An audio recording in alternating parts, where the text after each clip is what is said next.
Today we finally get to apply what we have learned.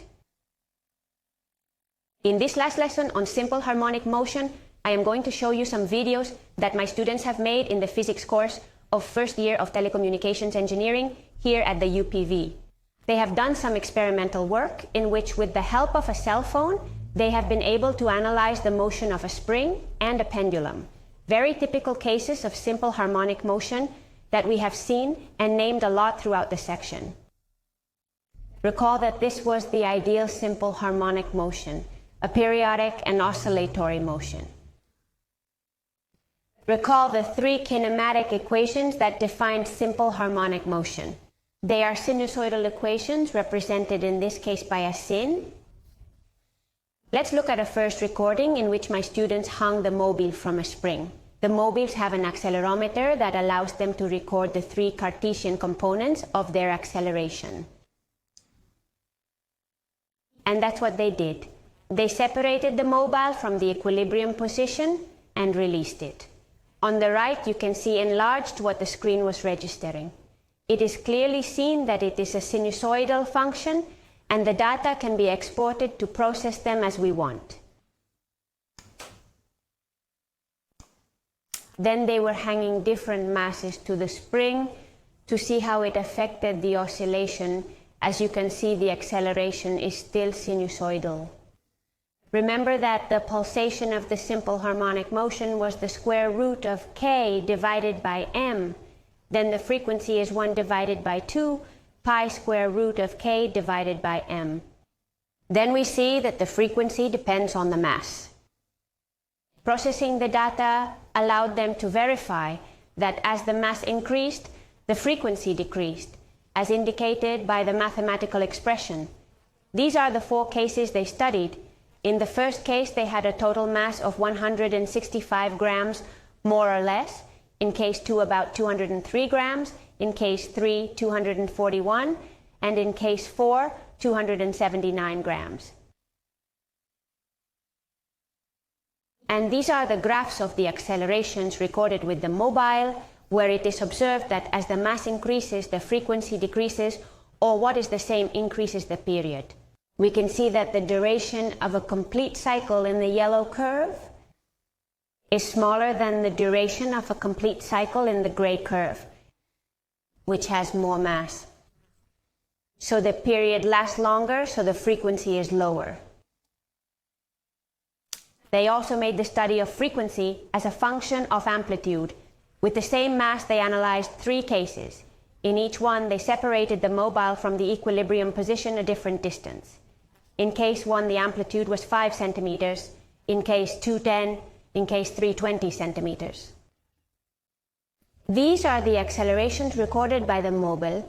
It is well observed that in the 3 cases, the frequency is practically the same. The duration of a cycle in the 3 curves is practically identical. Let's move on to the second part of the lesson, where we are going to verify that the movement of a pendulum for small oscillations is also a simple harmonic motion, as I advanced with Galileo Galilei in the first lesson. In this case, I am going to present you a video in which the students made a study of the motion of a pendulum with video analysis. In this case, they used a free software called Tracker. They built their own pendulum with a wooden support, as you can see in the video, recorded the movement, and analyzed the video with the tracker. They have to define the axis, which they are doing now. They also have to define, which is what they are doing now, a measurement, a calibration rule. They told the program what was the distance between 2 points that they marked on the wooden support. Then now what they are going to do is to define the object, the part of the video that the tracker has to follow. Here you have to choose the color of the mass that contrasts with the background so that the program works well. And as you can see, the software is able to record the position of the mass as a function of time without problems. You see that it records an almost perfect sinusoidal function. In this case, they used 3 wires of different lengths and released the 3 masses at the same time from the same angle, about 39 degrees with the vertical.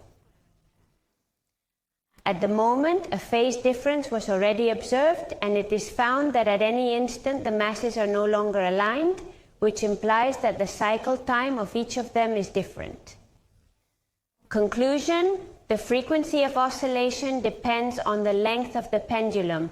As shown in the mathematical expression you have on the screen, these are the guys who did the work.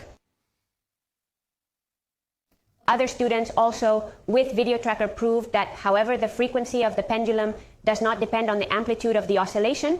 They analyzed 2 cases, one with more amplitude than the other, as shown in the legend of the graph, and they obtained these graphs that show the elongation as a function of time, and in which it is clearly observed that the frequency is the same. Practically, the duration of a complete cycle in the blue curve and in the red curve coincide. As a summary, I show you these 2 expressions that remind us what we have been able to corroborate in the experimental videos.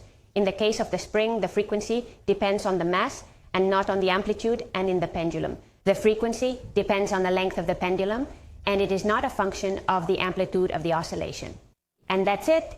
Here ends section 2 on simple harmonic motion. But I hope you continue to enjoy the rest of the sections of this fantastic MOOC on oscillations and waves.